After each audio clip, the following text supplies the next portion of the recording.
President Donald Trump's return has shaken global financial markets, triggering the dollar's worst half drop since the first half drop, right, since the 1970s. That's down over 10%. In the same period, gold has surged 25% as investors flee to safety amid mounting U.S. debt and a cat and mouse tango come trade war. Despite calm headlines, markets have seen, sharp swings. Former resilient tech stocks are now faltering. European defense stocks are soaring, understandably, and the U.S. Treasury yield spiked before retreating. Emerging market currencies are rallying, signaling a major capital shift from the U.S. Trump's ambitious fiscal bill and hardline trade stance, with tariffs resuming July 9th, raising fresh concerns and uncertainty over global demand and keeping investors on edge. We have joining us from London, Dr. Gospel Obele, an economist. Thank you for joining us for the conversation. Thank you very much for having me. All right. Afternoon. Good morning. Good morning to you as well. We know that Trump has dominated headlines, especially in the financial space, from his tariffs to his geopolitical stance and even his tweets. And they have all moved markets. But there are some who say perhaps it's all, in some terms, initial gra-gra, and maybe that is over. What are your thoughts, on that? Do you see things settling in, right, less and perhaps more predictable? Or do you think that this is just the start of a long-term great rotation away from U.S. markets?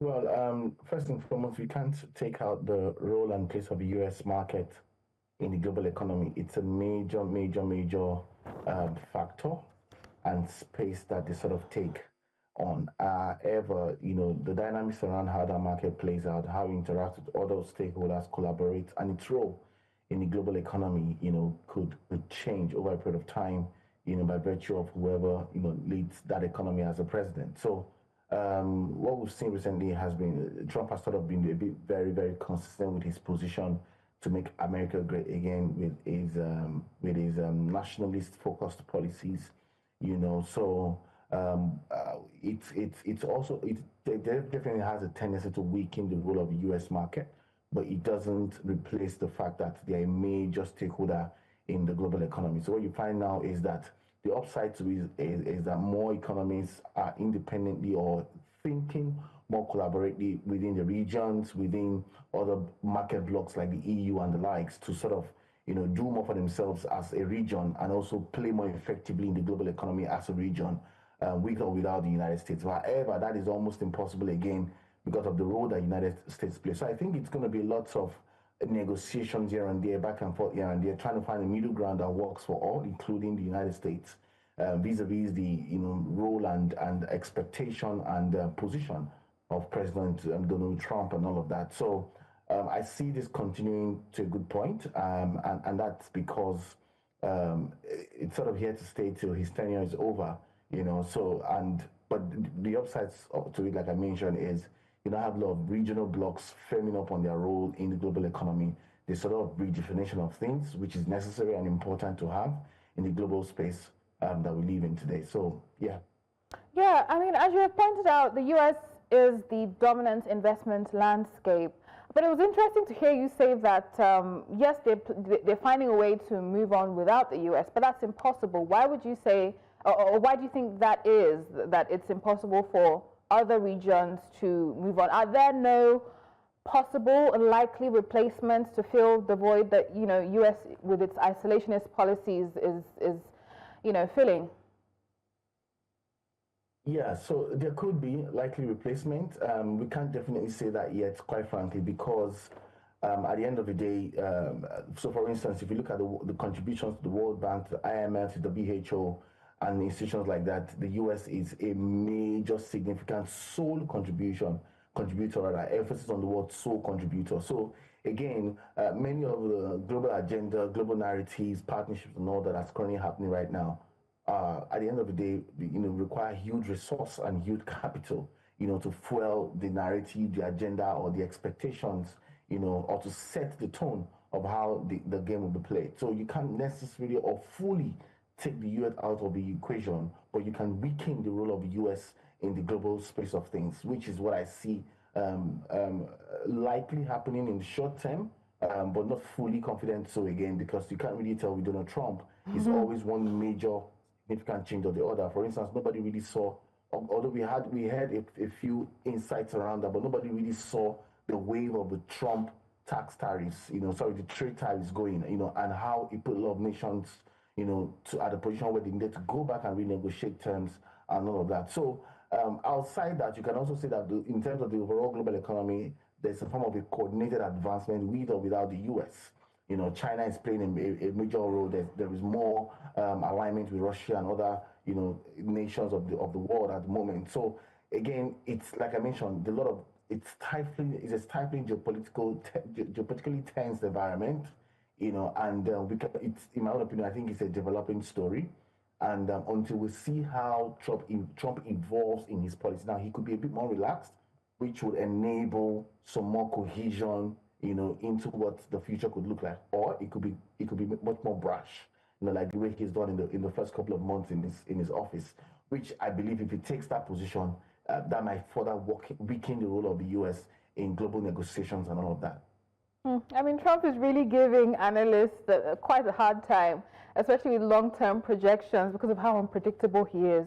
But as you have highlighted, the tariffs that were announced, blanket tariffs, April 2nd, the 90-day pause will soon expire, 9th of July. How do you see that? And I believe there has been word that he doesn't plan to extend that, if you can confirm. How do you see this perhaps shaping the markets? The fact that, okay, we know the direction tariffs are going, nothing is going to change as regards that in the near term. Yeah, I mean, he's one that, so for instance, when he came into power, there was a panel in one of the global summits where the World Bank president was asked, the IMF president was asked, and a couple of, high-level stakeholders globally were asked, how do you see working with Trump? What does this new era mean for the institutions represent? And there was no really, really clear, concise answer, because, I mean, like you said earlier, he's very unpredictable. So there are very likely chances that he's not going to extend it. There are very likely chances he's going to hold his position.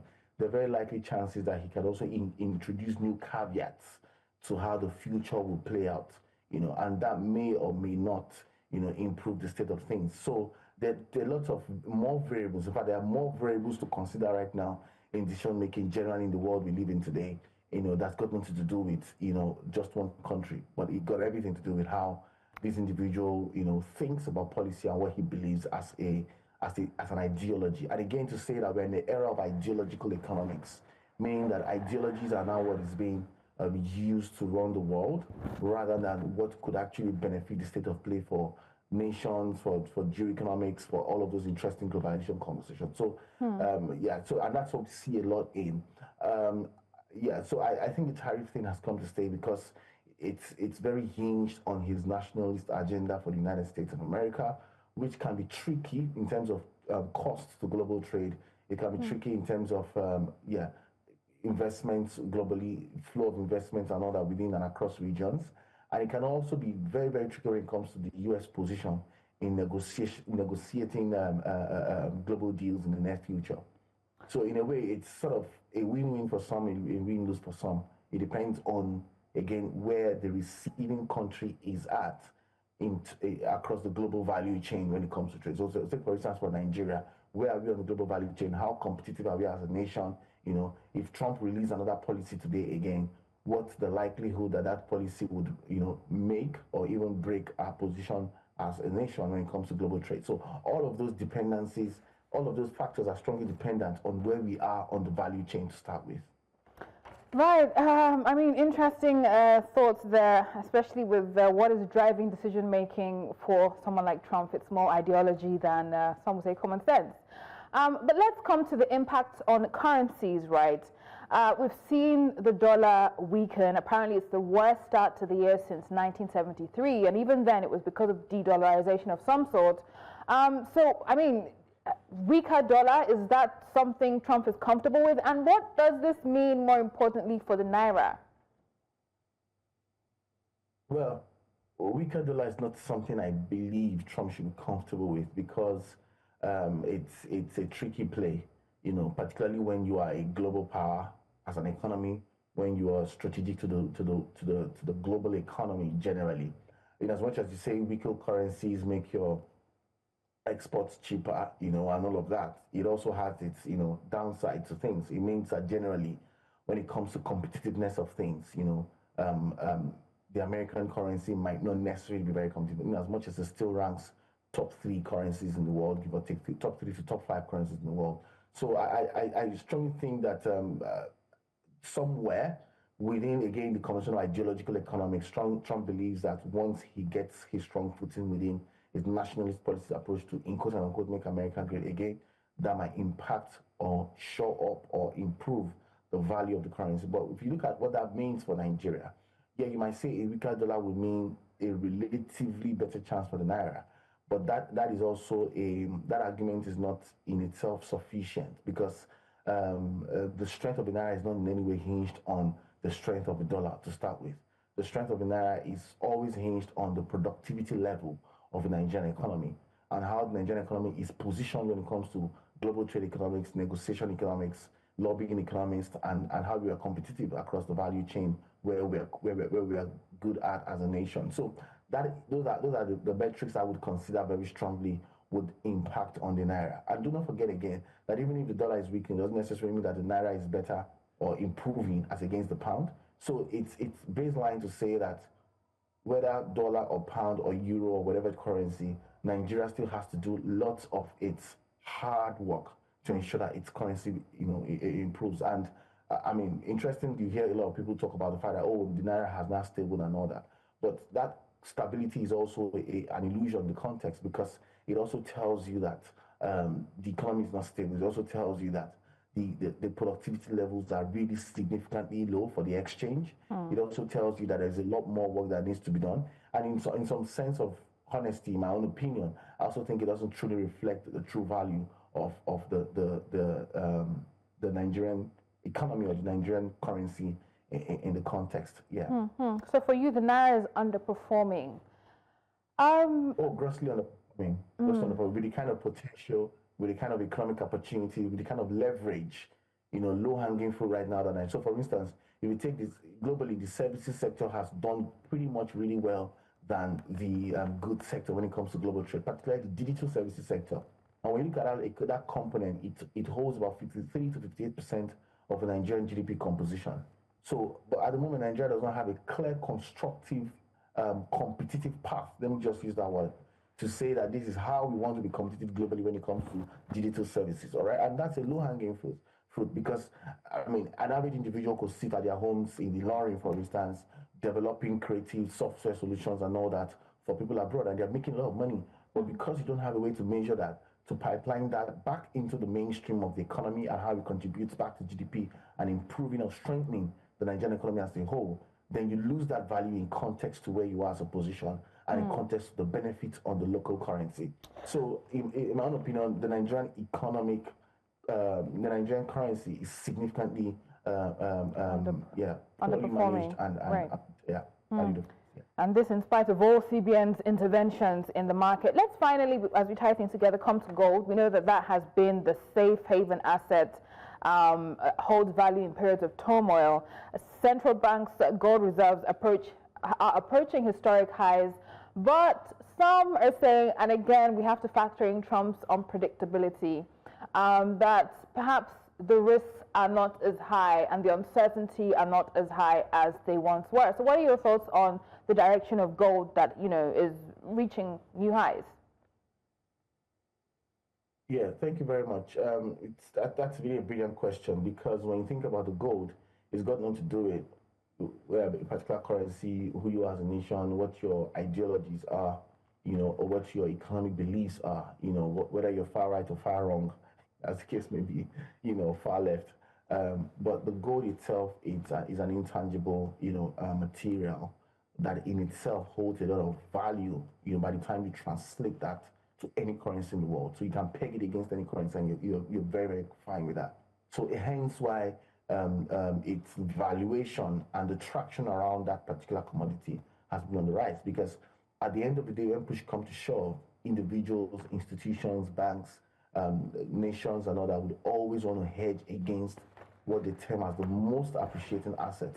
So think about it, for instance, when the Nigerian, what do you tell me, what Nigerian currencies started failing significantly in the last 2 to 3 years, people started hedging against real estate assets and all that. So I don't think that Trump's policies would significantly impact the gold stage or gold as a commodity.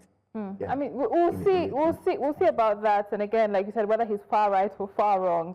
I wish you had more time to touch on oil, but perhaps some other time. Thank you so much for joining us, Dr. Gospel Obele, economist, joining us from London. A pleasure.